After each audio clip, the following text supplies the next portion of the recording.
because a lot of times, and this goes in any relationship, is safety is what matters, right? If they don't feel safe, they're not going to talk at all. And so for children, it's important to just kind of stay at eye level. And, sometimes when they're younger, physically lower yourself. The posture, I always say our words can say one thing, but if the posture of our heart is different. So if you say, I'm here for you, but they know that you're not really there. So words matter. The posture of your heart truly matters to be able to really help them feel safe. Good day, friends. Jonathan Daugherty here with our latest Family Time episode on the PSR podcast, which is a listener-supported outreach of Be Broken Ministries. Now, our Family Time episodes are short, practical conversations to help parents feel more confident and competent in raising kids according to God's design, even in a sex-saturated culture. In this episode of Family Time, I sit down with Norma Q-Brown, our family care director, in the first of a 3-part series to explore how parents can respond thoughtfully rather than react impulsively to their children. Norma shares some practical tools like pausing, naming emotions, and shifting to shame-free language. We also dig into the difference between engaging and evading difficult conversations, reminding parents that connection always comes before correction. So whether you're navigating spilled juice or tough questions about sexuality, this episode offers real, grace-filled guidance to help you build stronger, more trusting relationships with your kids. For all of our family resources, visit bebroken.org/family, or you can check out the links that we're going to put in today's show notes for specific resources and next steps related to today's topic. And of course, friends, I'm always going to ask you to rate and review the podcast after listening to help others find it. Now let's dive into today's Family Time conversation with Norma. Well, all right, we have back with us Norma Q-Brown. So Norma, how are you doing today? I am well. I'm excited to be here again and do this. Yeah, so listeners and viewers, what that means is it's family time because Norma is our family care director, and we're doing these periodic short segments for parents to really help you navigate the sexualized culture in which we're living in, and do that with confidence and competence when it comes to God's design. Now, today's topic, Norma, is actually beneficial, for parents in sort of all situations, for couples. Maybe it's even just good for humans. But there is still very good application when it comes to dealing with difficult topics like sexuality and body and all of those kinds of things. But talk about why this issue of learning how to respond and engage is so important for parents. Yeah, so we've been doing the critical conversations for Family Time. You can listen to the previous episodes that we've had. And it dawned on me that we're asking parents to have these serious conversations, these conversations that are meant to engage and to bond parent and child. Yet sometimes, a lot of times, parents don't know how to respond to certain situations, to questions being asked. There's a lot of reaction, right? So if a child asks a certain question, it's just like, wait, why are you thinking that? Why are you doing that? Who does that? And a lot of those responses shut our children down. And so this is why we're like, okay, it is important that not only we provide ways how to communicate the topics to children, but then also equipping how to do it as well. So, and I am not coming here as an expert, but I am coming here as a person who has learned. I have a 17-year-old, so I've learned a lot, and I've always had a willing heart to grow in this area. So that's... Yeah. Well, and sometimes I will just say this from my own experience in ministry, Norma. Most of the times, people that have trusted me, it's not because I have any letters after my name, and I don't have any letters after my name. It's because I've walked the path. So you're a parent, you're walking this path. You're actually applying what you're teaching, And so, can you talk to us a little bit about the difference between reacting versus responding? Like, what are we talking about there? Yeah, so when we react to something, it's usually impulsive. We have an emotional reaction, right? There's like an emotion that happens. We get angry, we get embarrassed. And then a lot of times, the things that we do or even say are unintentional. So we'll say something that we didn't mean to say or regret to say after. That would be a reaction. A response is more when we respond, we pause. What we're saying is a lot more thoughtful, and there is more self control in how we're delivering the message.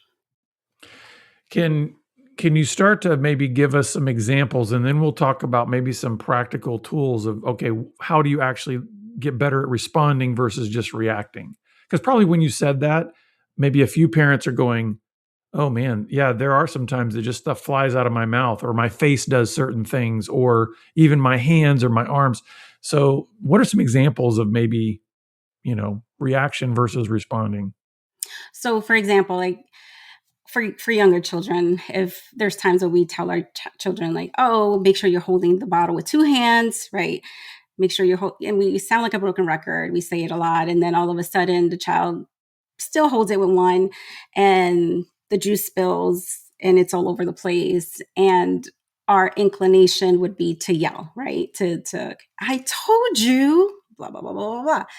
And so um again, it isn't important that we sometimes just breathing, just pause, take a breath, and be able to assess the situation. We can still talk to them about it. I'm not saying dismiss the behavior or the disobedience aspect of it, but there are, because how we respond to a child, it it threads throughout our relationship. It's not just for that moment. It's not just for that incident. It's something that, okay, they know mom or dad reacts this way when something, Mhm. whatever that is, fill in the blank. Yeah, it has huge implications to what kind of bond is being created between the parent and child, right? And it starts to create patterns. So if the pattern is when I fail, dad blows up. Well, guess what? I'm going to try to hide my failures. I'm going to try to not be around. I'm not going to share. I'm going to feel scared, so it goes way beyond just like you said the moment or what needs to be taught. Can you talk about some practical tools? Like, how can we get better at responding rather than reacting? Yeah. So, and I mentioned one of these is the literal pausing, right? Just pausing. There's, for me, what I've learned is to sometimes just think, or, I do it too, or say something to myself that will just help me pump the brakes and not just be reactive. Or it's funny how a lot of the children cartoons say count to 10 or do this or do that. And we as parents hear it, we hear it all the time. And sometimes but we never try it, right? So Exactly. we expect our kids to be like, count to 10, count to 10. And it's just like, we never sit there. And I promise you that at least if you go up to three, not even 10 in your head, right? Our reaction, we will not react the way we can react at times. And so that's those are two very practical things that we can do to help achieve a better response. And just one thing that I did want to mention is that when we, whatever we do when we react to our children, just know that it shapes their heart, right? There's a greater impact to our children. To your point, I love the example that you gave of like, I'm a failure, when I fail at something, this is what happens, and they start believing that when it's not necessarily true. And sometimes, especially in a Christian home, then if I've seen pornography or I looked at something on my phone that I know my parents would not approve of, I'm much more likely to say, well, guess I can only imagine what the reaction would be like if I actually said that to them. So these are foundational elements of building a strong bond with your kid when we learn to respond. So you said the first thing is just pause, like literally in time and space. Take a breath, pause, count to three. What else helps us to be better responders? Yeah, and in that pause, it is important to name like what is happening internally. a lot of times it's easy for us to say, they spilled the juice. I've said it so many times, but really there's a frustration, right? There's feeling disrespected. Whatever's happening within us, I think it is important for us to be able to process, because that will give us that time to respond differently. Mm-hmm. So, and again, it just creates space between what you're feeling to what you're actually delivering. And that's what we want. We want that space to be able to, okay, not be so impulsive. And some of this is just brain science too. It's like, hey, the back brain, the lower brain is what reacts. And what we're trying to do is we're saying, and that takes the front brain offline. Front brain is about reasoning, control, stop, being able to kind of slow things down. And what we want to do is we want to say, hey, I'm not going to ignore what just happened in my back brain, my lower brain, but I got to bring my front brain online. Mhm. And so sometimes that pause allows us to kind of have that healthy detachment that says, okay, in my soul, in my heart, I'm feeling some things, but I've got to take an action here that is not going to break the bond, that's not going to harm the relationship. And that's where then you can bring front brain online and go, okay, I can act in a different way than how maybe my back brain is telling me to react. Mhm. Exactly.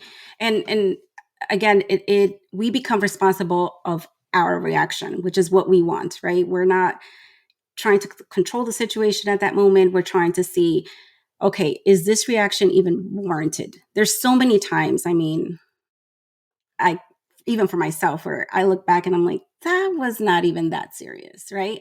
The moment it felt like that, and I reacted a certain way, but looking back is like, in the grand scheme of things, that wasn't all that. So, And then what are some things like how can we even change our language, like what we say, or maybe even what we're saying? You talked about a little bit of what we're saying to ourselves, right? In terms of, okay, let me pause for a second. But what are some good ways to even change how we're going to speak in those moments? yeah. So a lot of times is, we have like, what is wrong with you? Or who does that? Like those that are shame filled, right? Shame filled expressions. But instead, we could just say, let's pause for a second, or time out. Let's, because a lot of times it's like I'm giving myself permission to have a timeout, So it's, so just, or even I'll help clean it up with you, and then you could have more of a conversation later. This is why we say, I've been asking you to do it with two hands, hold it with two hands. But prior to that, the child already feels embarrassed, probably afraid. There's already a lot of guilt that a child, if they spill all the juice or whatever, watches something, there's already a lot of shame that the enemy uses those opportunities to infiltrate their identity. And it's like, we should be more allies with them and help them through the process. And again, I'm not dismissing, not discipline or anything like that, but there's a time and place for that. And it shouldn't be when we're angry and ready to. And sometimes, like even with the juice example, you're talking about a kid that's probably they're all over the map in terms of mentally and attention and all these kinds of things. 9 times out of 10, what happens is then when they've been holding it with one hand and they spill it, in that moment, they go, a lot of times their brain comes online to where they go, oh yeah, I broke a rule here. So you Mm-hmm. don't have to really necessarily reinforce it at that moment. It's more of like coming around them and going, yep, there's a mess here now. What are we going to do about it? And later you might be able to say, like you said, do you see why mom is telling you all the time to put both hands on that? So that it's framed in after you have come alongside, bonded, helped, had them take responsibility, all that, then you can get back to the rule. Sometimes our reaction is we're only focused on the rule, only focused on how you failed, and it's like you're never going to get to repair. It's like we got Right. to put repair before reinforcing the rule. Is what I'm hearing you say is how to respond. Yes. And often when we just react to things, at some point, our kids can become more behavioral. Like we'll get the outcome, right?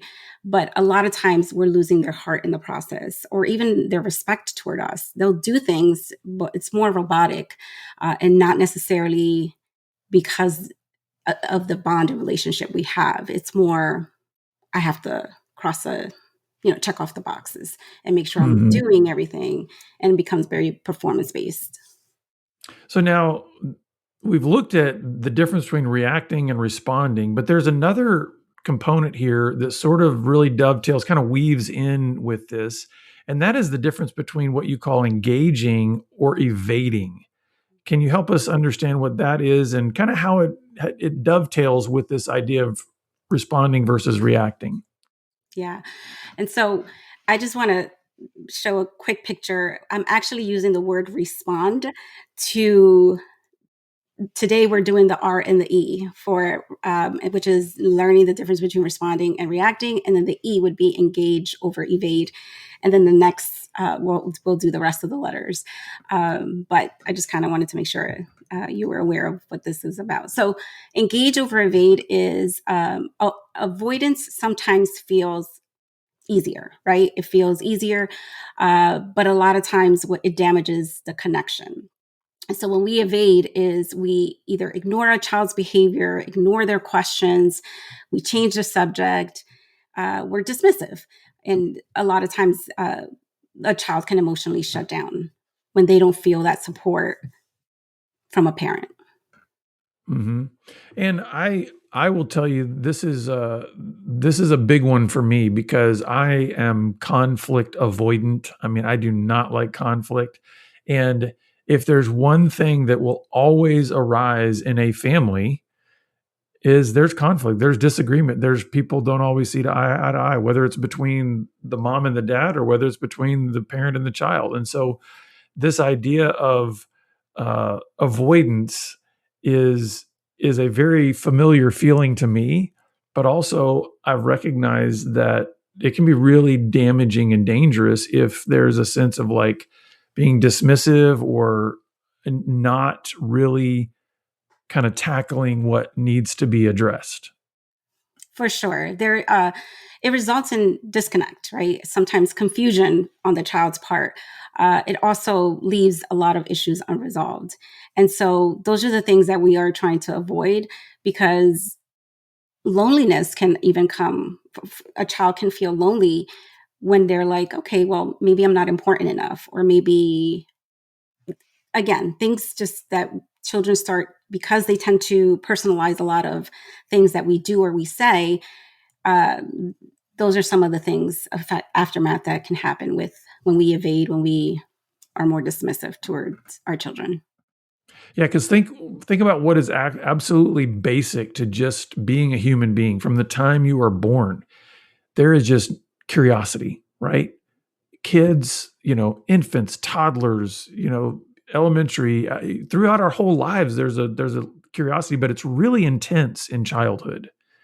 And if basically here's this curious child that is just everything is new, and if the parent is then saying, whatever, I'm not going to engage, I'm not going to, you know, or be dismissive, like, listen, you've asked that same question 1,000 times, which, by the way, what's the number one question that kids ask through their whole childhood? Why? So it can be easy to then get to a point where it's like, I'm tired of hearing the why question and just dismiss. So what does engaging look like versus the idea of evading or avoiding topics or Mhm. avoiding your child? Yeah, a lot of it is leaning into the conversation. So I can't even remember where I heard this, but it always stuck with me, where it's like, be interested in what your child is interested, because one day you're going to want them. You're, you know, even like, let's just say Lego, or I don't know, cars or something that, or a sport that really disinterests me or whatever. If they're interested in, lead into that conversation, lean into their curiosity, lean into what's going on in their world. Because when they become teenagers, we're going to want to be part of that world. And if they're not used to us being part of that world because we were dismissive as a child when they were younger, they're not going to know what it is to include us in the teenage years. So it is important that, and if you have teenagers now and they're like, oh my gosh, I haven't included my kids, or been in their world all these years, it's not too late. And you can always apologize and say, hey, listen, I didn't know this. I didn't know any better. I would love to start this now. And we can start small. Yeah, humility goes a long way towards making repair at any stage in your parent-child relationship. Even if your kids are grown and there's a sense in which you need to go back and repent and say, listen, I made some huge mistakes and I want to try to repair and have a closer relationship. You can do it at any point. What For else sure. does it look like to engage? And what are some practical tools around engaging with your child? Yeah. So staying present in the moment, inviting for dialogue to just begin conversation with them. A lot of times, parents are like, well, they still don't want to talk to me. They still continue. Like, you never know, one day might surprise you. And they're like, oh, also, some sayings, I'm like, when you feel comfortable talking about this, sometimes that alone, the child feels respected because you're not like trying to pry them open, but at the same time, giving them that safety. Because a lot of times, and this goes in any relationship, is safety is what matters, right? If they don't feel safe, they're not going to talk at all. And so for children, it's important to just kind of stay at eye level. And, sometimes when they're younger, physically lower yourself. The posture, I always say our words can say one thing, but if the posture of our heart is different, so if you say I'm here for you, but they Mm. know that you're not really there, so words matter. The posture of your heart truly matters, to be able to really help them feel safe. And then use openers like, help me understand what happened, rather than why did you do that, right? Or share what you're thinking or feeling. One thing that is important is just to stay curious, not critical. And I think that's hard for parents, right? For parents who are like, I always find it funny how, like, when they're prior to 1 years old, everything's like, yay, you pooped, yay, everything is a praise. And all of a sudden, no, stop, stop, So I can't imagine what happens to the psyche of children to go from like being praised for absolutely everything to all of a sudden being yelled at for everything. Yeah, and that curiosity is a big one because, like you said earlier, learning to be interested in what they're interested in, not saying that you're going to necessarily have the same level of interest, and also realize that a lot of times kids go through different phases, right? They go through their, I'm dating myself, but they go through their Star Wars phase, and then they go through their, even like what you said, Legos or whatever. But the idea is being present. The other thing I was going to say is when you talked about um, just kind of staying at it, like, hey, just stay with it.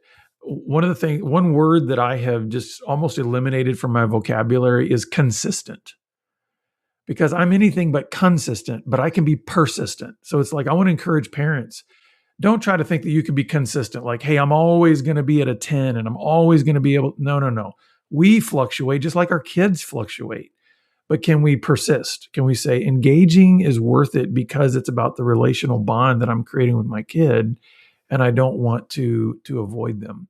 So as we are going through this word respond, and we've tackled the R and the E, can you kind of just give us a little bit of a recap on what we were trying to really hone in on today? And then what's the takeaway? What's the challenge that you're going to leave the parents with? Kind of some homework that they can do on these two letters. So one of the keys is that it's important to have connection before correction, right? We want to connect with our children. The R is basically pause instead of react, right? We're trying to respond. And then E, we're trying to lead into the child rather than avoid. And so one challenge that I would leave parents is to uh, like give the gift at least one opportunity. Like, God's going to give you a lot of opportunities just this week to be able to exemplify self-control, to be able to engage with your child, to be able to respond and not react. He's going to give you opportunities. And that's one thing to reframe, that they are opportunities, not, oh gosh, here he goes again misbehaving, or she's doing this, she's doing that. But these are opportunities for us to model Christ-like behavior. And so choose one thing, one moment to pause, choose one moment to engage. And so challenge yourself to at least find one thing to engage and one thing to pause about when your Yeah. children are doing something.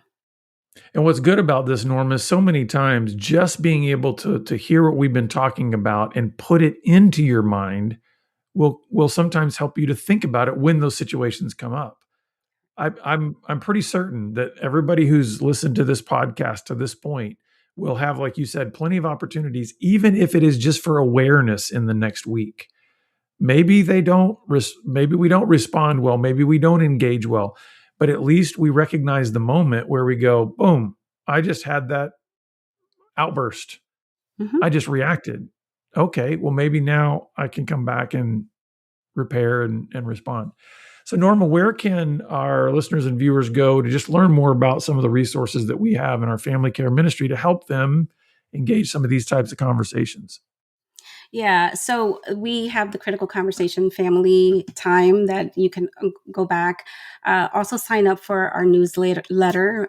We sent out monthly, just once a month, newsletters of just things like this, where it's like that will help you grow as a parent and as an individual, and your relationship with Christ. Because ultimately, I think that's the end all be all, where this is helping us to be more Christ-like, and in being more Christ-like, we become better parents. That's so good. Well, Norma, I always enjoy having these conversations with you. So thanks for being with us. Same. Thank you. Yeah. So listeners and viewers, what we really try to do in these family time conversations is guide you towards some really practical application in how you are seeking to relate and raise your kids in this world. And so we want to help you take your next best step in that journey. So please reach out to us, and we look forward to seeing you back here again next time on the Pure Sex Radio program. Take care.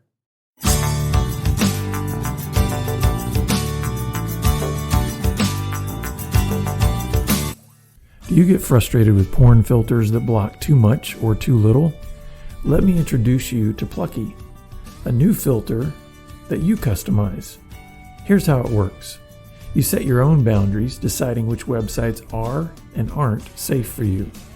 If you're thinking, I'm not sure I can trust myself all the time, Plucky is made for you. It enforces the boundaries that you set, and it enforces them with steel, so you can't self-sabotage when tempted. Plucky puts your best self in control. People in over 100 countries use Plucky. Pricing is on a sliding scale, so it's affordable for everyone. For a free 30-day trial with no sign-up required, go to pluckyfilter.com. Take courage, take control, get Plucky.